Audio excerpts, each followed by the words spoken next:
I will start with a quotation. We are terrified beyond all else by the disastrous state of human society today. For who can fail to see that society is at the present time, more than in any past age, suffering from a terrible and deep-rooted malady, which, developing every day and eating into its inmost being, is dragging it to destruction? You understand, venerable brethren, what this disease is, apostasy from God, than which in truth nothing is more allied with ruin, according to the word of the prophet. For behold, they that go far from thee shall perish. When all this is considered, there is good reason to fear, lest this great perversity may be, as it were, a foretaste and perhaps the beginning of those evils which are reserved for the last days, and that there may be already in the world the son of perdition, of whom the apostle speaks. Such, in truth, is the audacity and the wrath employed everywhere in persecuting religion, in combating the dogmas of the faith, in brazen effort to uproot and destroy all relations between man and the divinity. While on the other hand, and this according to the same apostle is the distinguishing mark of Antichrist, man has with infinite temerity put himself in the place of God, raising himself above all that is called God, in such wise that although he cannot utterly extinguish in himself all knowledge of God, he has contemned God's majesty, and as it were made of the universe a temple wherein he himself is to be adored. Close quote. Well, these words were not uttered by Father Gruner in 2006. These words come from the last canonized Pope, Saint Pius X, from his first encyclical, Es Supremi Apostolatus. That encyclical was issued in 1903. So it's more than 100 years ago when this saintly Pope, when looking around himself, thinking about the conditions of the modern society, smelled the rat, understood that the situation is so dire that in his very first encyclical, and as we know, the first encyclicals of the popes always lay ground for their whole pontificate, their plan for their pontificate. He speaks about the Antichrist. Well, perhaps, one might say, and there are people who are saying that he was just one of these famous prophets of gloom, about which we were warned at the opening speech at the Second Vatican Council. That is someone who is not able to deal with the complexities of the modern world and the technological progress, all the social and political changes, which consequently led also the Church into searching for new ways of doing things and, the aggiornamento, updating, changing its relations to the modern world, to other religions, and translating that new mentality into the everyday life of a Catholic. I know that we come from various nations and the situation in each of our country is different. But I think that generally speaking, this new mindset is something that to a certain degree permeates all the cultures, all the local churches that we are associated with. So I think it's perfectly legitimate to raise the following question. Who was right? Was it St. Pius X, the Pope? Was he more realistic about the conditions of modern world? Or is it the modern Catholic calling for a truce with the principle of principles of modernity, engaging ourselves in dialogue and building bridges and trying to reconcile all the religions and all the cultures, building this world that would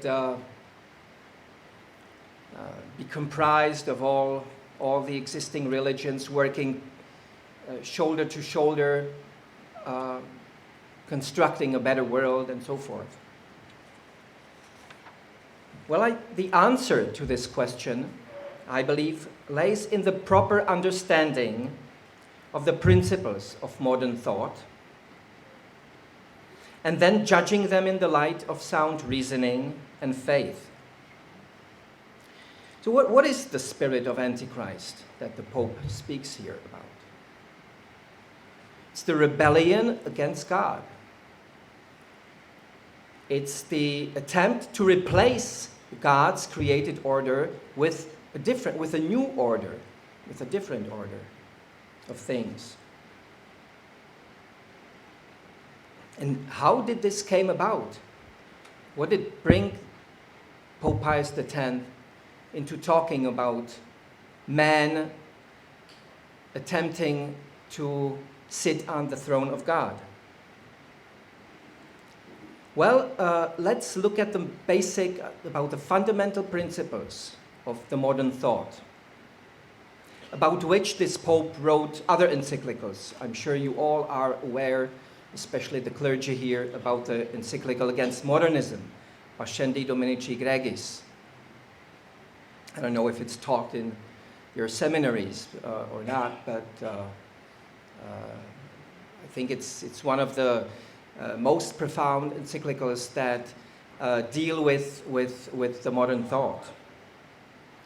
The modern thought undercuts the reliance of mind on the real world. It separates mind from reality. You know, the classical concept of knowledge is that knowledge is the conformity of the mind to the objective reality. But modern philosophy is associated with a revolution. The contemporary confusion among the intellectuals of our age is a result of a long process of a philosophical degradation, beginning with nominalism at the end of the Middle Ages, and then the triumph of the private judgment in Protestantism, and culminating in the modern philosophy of René Descartes, and then especially Immanuel Kant, the German philosopher. It is not reality, according to Kant, which makes up the mind, but it's the mind through the innate categories which defines the external world. It is this emancipation of mind from reality, truth and good from being, that defines modern thought. This declaration of independence, we might say, present in the highly acclaimed works of John Locke, David Hume, Kant, and later philosophers, that triggers a kind of a domino effect. Once the mind becomes detached from the reality and receives the godly powers of creating the outward universe, then also the will is going to claim independence from reason, and one's conscience from the objective rule of morality. What then triumphs is the subjectivity of a person over objective truth. And then man becomes God. Then man is playing God, trying to create the reality outside his mind, instead of understanding and receiving the truth that comes from God and the world that he created. In fact, truth, the very concept of truth, loses its meaning, becomes a mere opinion. And if there is no objective criterion by which we can judge all these various opinions, contradictory to each other, that has dire consequences for the life of man, because men then lose direction in their lives. For where is no objective truth, there is no objective end of human life. And that's why we find today so many people totally confused about the purpose of life. At least in my generation.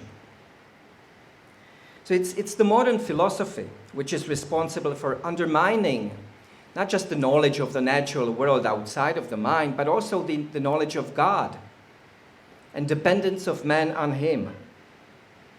That has obviously serious consequences also in theology. When we apply these basic results of modern philosophy and use them in dealing with religion. And because of that, I think we might fairly say that there is something diabolical about modern philosophy. And we don't have to be philosophers, I mean, in the professional sense, to understand that and to be aware that there is something wrong with the modern thought and its principles. By the way, who was the first intelligent being that rebelled against God and the created world and the order of the world? Who was the first who declared his independence on God? Yeah, that's right. Not the first heretics of the first centuries, not Martin Luther in the 16th century. It was Lucifer. It was the devil when he was crying out his non serviam, I will not serve. He was the father of liberalism. The bearer of light became the founder, the originator, and instigator of the modern project of enlightenment. The bearer of light, the founder of enlightenment. There is much truth, by the way, in that phrase that was used. And the declaration of independence of the modern man on God, that does not satisfy itself only in this sphere of private life. Man is a social being, and this rebellious spirit then penetrates also the life of the whole society, the life of the state. So also the social and political life in our modern times become detached from religion and is regulated by principles of naturalism and secularism. That is, God, religion has nothing to do with the public arena. It has to be completely secular. Religion is just something for, you can be religious at your home or in the church, but in public, we have to stay neutral. That's the dogma of neutrality of the modern state. That's what basically the Enlightenment thinkers like to stress. Instead of having all these fights and clashes between various religious opinions, let's have the state religiously neutral. And let the people just follow their own religious opinions, in their private, and then we'll have a happy state of affairs. Well, that the kind of state that does not take directions from a religious authority, but also is not forbidding religion. It's not persecuting directly, the faithful and so forth. That's a very common understanding, and even by many Catholics, it's just considered to be the good way of doing, of dealing, with the problems of the relations between the state and religion. But here, if we think about it more deeply, more thoroughly, here lays one of the most profound deceptions of the Enlightenment thought, of the liberal ideology. The religiously neutral state, in fact, is nothing else than just a mere phantom. Because the very claim of religious neutrality is self-contradictory. I know that self-contradiction in our relativistic age, is not considered to be a problem. But we as Catholics, should see a problem here. If something is self-contradictory, it has to be wrong. In what sense? Well, let me explain this. What I mean by religiously neutral state is a self-contradictory notion. Well, the modern state neglects any direction taken from religion. Why? Because it does not recognize the authority of God over the whole of his creation and the importance of religion in the life of the society. Well, that's not a neutral position taking towards religion. There is no neutrality here. There is a very clear, and that is a negative attitude toward religion. The state that claims that is not competent in religious matters, is not dealing with anything religious, is basically restricting the activities of the church and the religious authority merely to the private sphere. There is nothing neutral about that.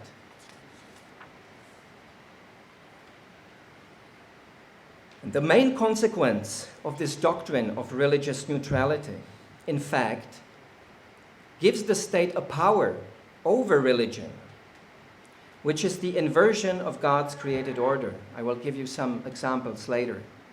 But that's the practical consequence of a religiously neutral state.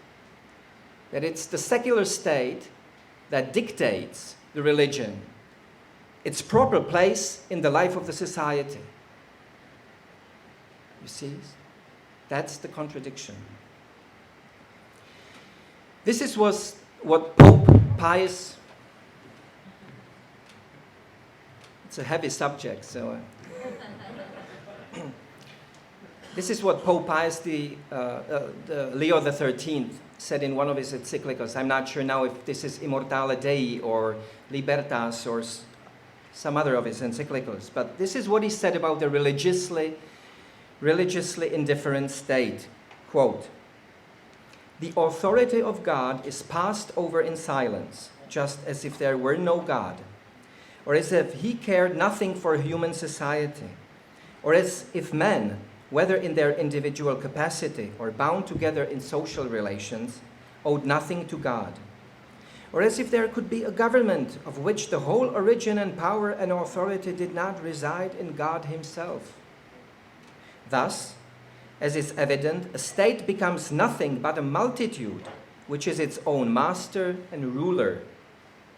And since the people is declared to contain within itself the springhead of all rights and of all power, it follows that the state does not consider itself bound by any kind of duty toward God.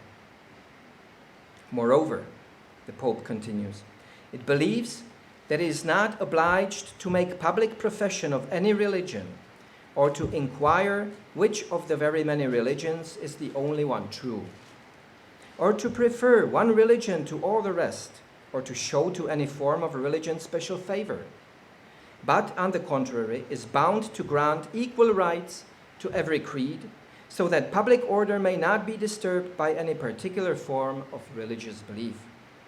To hold, therefore, that there is no difference in matters of religion between forms that are unlike each other and even contrary to each other most clearly leads in the end to the rejection of all religion in both theory and practice. And this is the same thing as atheism, however it may differ from it in name," close quote. Well, this is not Michael Semin saying, but that's Pope Leo XIII. As we can deduce from the Pope's analysis of the Enlightenment state, the liberal state, one of the most insidious facets of liberalism is that it disguises its under the banner of plurality, tolerance, human rights, progress, democracy, its real anti-religious substance and totalitarian character. It does not mean that it explicitly condemns religion or kill physically the faithful. It destroys religion and the church through more subtle means, through the means of deception, by persuading Catholics worldwide that the liberal framework works for the church's own benefit. The recent history makes clear that the liberal means of eliminating religion from public life are more efficient than the open persecution. Again, I know that we have our different national stories, and it's difficult to transmit one to another and find always a kind of an easy understanding, but my own country may serve as an example of what I'm saying. We've been through the rule of the communists, and communism is, as we all know, a tremendous evil. But the church was stronger during communism, during the open persecution, than it is after 15 years of the liberal experimentation that was launched after the so-called fall of communism, which would be another story. I mean, this whole, fall of communism thing. But the fact is, I'm not saying, I would be misunderstood if you would think that I would prefer open persecution to not be persecuted. I mean, I went through it. I do not look in favor of those old days. But the right model is the one that is presented by Leo XIII and other popes that were dealing with this kind of problem, which is the state that recognizes God, recognizes the authority of church, and directs the life of the society according to the teachings of the church. And the solution is not the liberal, the demo-liberal regimes that are being imposed on the post-communist nations during these last 15 or 20 years. We all know that the fundamental principle on which the father of lies operates is destruction of God's created order. And it is through the means of revolution that he achieves his goals. And I'm not talking here just about individual major, sudden, violent alterations in government and the related structures, but about a special kind of revolution, revolution with a capital R, which is a particularly modern phenomenon. This is how the modern revolution is presented in the work of a French author whose name is Gaume, and the title of the book is Revolution. Quote, "I am not what men believe. Many talk about me, but they know me little. I am not carbonarism. I am not the street riots or the change of the monarchy for a republic, or the substitution of one dynasty for another, or the temporary perturbation of the public order. I am not the howls of the Jacobins, or the fight in the barricades, or pillage, or the guillotine. I am not Robespierre, or Babev, Mazzini, or Kossuth. These men are my children, but they are not me. These men and those actions are passing events, while I am a permanent state. I am the hatred of any order that has not been established by man himself, and in which he is not king and God at the same time. I am the proclamation of the rights of man without any regard for the rights of God. I am God dethroned and man put in his place.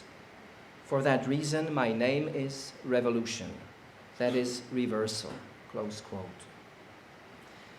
This perceptive view of the modern spirit of revolution makes it clear that what we are facing is just not a mere event. It's an idea. It's a principle. It's a question of faith. It's a faith in a new order brought about by sole human effort. Revolution is then a religious mystery. In terms of the blessed Pope Pius IX, quote, "The revolution is inspired by Satan himself. Its goal is the destruction of the building of Christianity, to reconstruct upon its ruins the social order of paganism." Close quote. We can taste the bitter fruits of revolution on practically every scale of individual and social life, wherever the liberal mindset reigns. I will be speaking about one particular aspect of the revolution on the last day of the conference, when I will focus on the agenda and the purpose of the population control movement, something that probably many of you are more familiar than I am from the various programs that United Nations and other organizations are implementing in your respective countries and nations. The pontificate of Pope John Paul II, as is the current one, are famous, and rightly so, for their emphasis on defense of family, marriage, and human life. The struggle against the culture of death, the phrase of John Paul II, is lost if we lose the broader picture of the battle. How can we achieve our goals in the area of defending the family without realizing that the situation in which the family finds itself today is just one of the many products of the revolution of which we are speaking? Family is undergoing a crisis because of the growing loss of sense of what family is. What is natural and what is not natural. What is truly human and what undermines the dignity of man. So here we again can point back to the anti-metaphysical nature of modern philosophy and to find the grounds for the current confusion over the reality of who is man. And the differences between the male and female and everything that goes together with it. So, today we face what some sociologists call the rise of androgynous state, in which the institutionalization, that is the explication in educational, political, and legal system of kind of a unisexism is becoming a matter of fact, because people are just losing their awareness of what does it mean to be a man, or to be a woman, to be a child, to be a parent. All the social roles are just changing their definitions day by day. There is nothing fixed anymore. And that's one of the consequences of this whole modern Enlightenment project. And the practical consequence, when the words lose their meanings, their fixed, unchangeable meanings, is that the word becomes a means for political control. Whoever is strong enough has the power to define the meanings of the words, will rule others. It's just a matter of will, of those who have the power. If they are able to manipulate the language, as they do, I'm sure the other speakers, Cornelia Ferreira, will speak about United Nations. If you would go to one of their sessions on family matters, for example, when they talk about family and the reproductive rights and all of that, and the basic battle is a battle over language. Because the basic notions just lost their meaning. And these sessions, the people come there to define what is family. It's just insidious. But more about that in my talk on population control.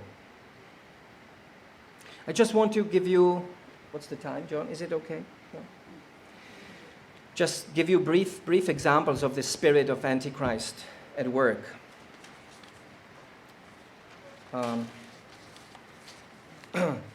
I'm now speaking from the European perspective, not knowing the situation in the other countries. But let's say in our country, we as Catholics have very little chance to educate our children in a Catholic manner because we have no Catholic schools, and those schools that are Catholic are just nominally Catholic. What's being taught there has nothing to do with Catholic religion. By the way, Catholic religion is just optional. And these, I'm talking about the schools under, the diocese schools.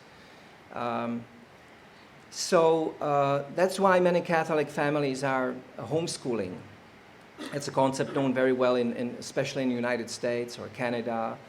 It's not much known in Europe or perhaps maybe other countries, I'm not sure. But basically, the parents control the education of the children by themselves, that is, teaching by themselves. That's not easy. It's not a solution for each and every family. I'm aware of that. But it helps. It helps a lot. I have 6 children, and 3 of school age, and we also teach at home.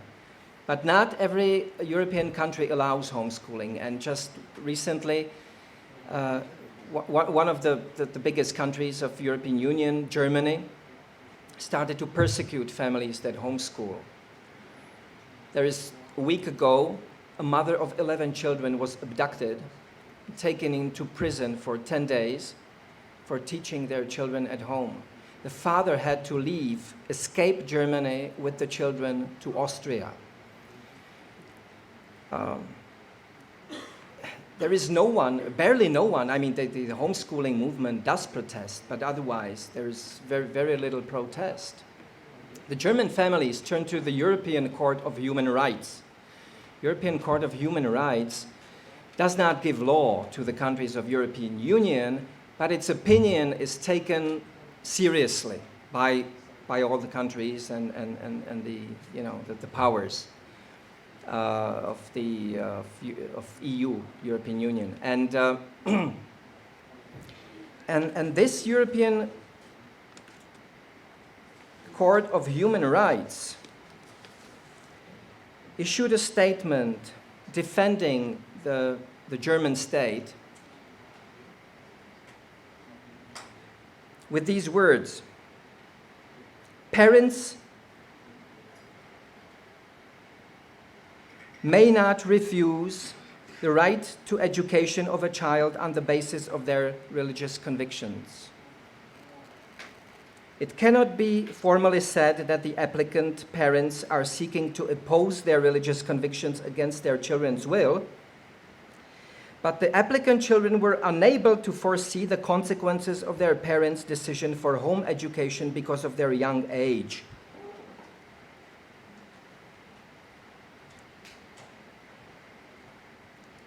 What basically the court says is that the German state, or any other state in European Union, has a right to subordinate Catholic religion, that is the values, the religion of the Catholic parents, to the state's secular values. This is one of the examples of the religiously neutral state, right? But this is one example from the, let's say, social or the political arena. I'll give you 2 examples also from the ecclesiastical arena. The Commission of the Bishops' Conferences of the European Community. I saw many bishops here, which I think is just a blessing. There is not a single one from European Union, and this might explain why. The Commission of the Bishops' Conferences of the European Community, COMESE, has founded a new institution which is to help the European Commission, that's the political framework, in providing the spirit of the process of European integration, but obviously not reviving the old Christendom, but on the basis of pluralism. And the official title of this new organization, comprising of the delegates from individual EU countries, but sent by the bishops' conferences, and listen carefully, is Comité des Sages, the Committee of the Wise. That's the official title of this ecclesiastical operation. I'm not making this up. You can, look at the webpage of Comesse and the agenda of the Committee of the Wise. I'll bet they will not discuss the evils of the contemporary societies, the abortion, euthanasia, you name it. No, they already have a plan. So they will. The first conference will be a celebration of the 50th anniversary of the Treaty of Rome. Well, that's wonderful. Isn't that cute? Europe is in apostasy, but will celebrate the 50th anniversary of the Treaty of Rome, which was the beginning of this whole Masonic agenda in the European integration. Well, I can give more examples, and I will just, I think, skip them because it's important. What's important is to get the idea of what is at stake. So after the analysis of the principles of modern thought, some of their applications in concreto, we come to the final part of this short presentation. What shall we do vis-à-vis the situation in which we find ourselves? Well, I'm just a mere layman, so I'm not, I cannot tell, especially not you, the clergy or the bishops, what to do. But my humble opinion is that first we must not lose our hope, even if, humanly speaking, there is no sign of recovery. We have the promise of our Lord to Saint Margaret Mary, repeated many times, that I will reign in spite of my enemies. We know that if we persevere in truth, that we will not be abandoned, neither by our Lord nor by Our Lady. Obviously, first, the battle has to be spiritual. Prayer, penance, practices particularly adequate for the spirituality for times of crisis, the Holy Hour, Holy Mass of the first Fridays demanded by Sacred Heart, communion of the first 5 Saturdays, and daily recitation of the Holy Rosary, as requested by Our Lady in Fatima. But what is also important, the contemplation, prayer, contemplation comes first. But then what's also important is action. We must oppose the false doctrine of liberalism, both in the world and the Church, with the true doctrine. Because the appropriate knowledge of the true faith, which is a gift given to us by God, is the only proper foundation for devotion, including those devotions associated with the message of Fatima. We have to tear the revolution from our hearts and minds. There is no neutral ground. We are either with Christ or with the revolution. There is no place where we can hide and just, like the religiously neutral state, be in a neutral position and watch around, how these two forces are fighting each other. Each of us belongs to one of these camps. Already St. Augustine spoke about that the whole world, the whole humanity is divided into 2 camps. And those who went through the exercises, the St. Ignatian exercises, knows that also that one of the lectures of the exercises is again the perception of the world divided into the camp of Christ and the camp of Antichrist. So the revolution is not something that we could or should dialogue with. We must fight it. First of all, we must conquer it in ourselves, in our families, in our parishes, in our dioceses, and strengthen in our minds Catholic notions and principles in their integrity. So may Our Lady of Fatima help us and protect us. Thank you.